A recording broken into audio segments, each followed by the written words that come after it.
Nakakulong ngayon ang isang bus driver matapos niyang masagasaan ng isang delivery rider sa Quezon City. Nakaladkad at pumailalim pa ang biktima na nasawi sa insidente. Ang nag-viral na video sa pagsaksi ni Chino Gaston. Nakahinto sa stoplight ang mga motorsiklong yan nang maya-maya ay makikita ang parating na bus. Pero imbis na tumigil, nagtuloy-tuloy ito hanggang sa masapul ang isang rider. Nakaladkad pa ang motorsiklo at pumailalim ang rider sa bus bago tuluyang tumigil sa gitna ng intersection. Ang viral na video na yan, kuha sa panulukan ng Commonwealth Avenue at Fairlane Street sa Fairview, Quezon City, mag-aalas 2 ng hapon nitong Sabado.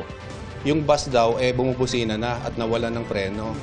Kaya merong mga rider na yung iba nakaiwas pero merong isa na hindi na nakaiwas. Kaya yun, kinaladkad na siya mismo nung bus. Patay ang 31 anyos na biktima na isang delivery rider at taga-Tondo, Maynila.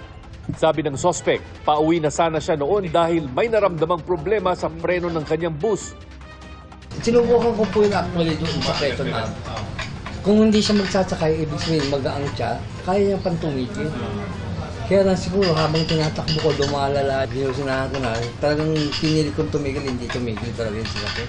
Siyempre sir, ayoko po mangyari yun. Unang-unang, siyempre po, buhay po ng tao yun.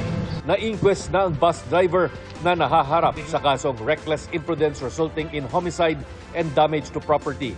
Base sa datos ng MMDA, mula Enero hanggang Abril ngayong taon, halos 7,000 motorcycle-related road crash ang naitala sa Metro Manila.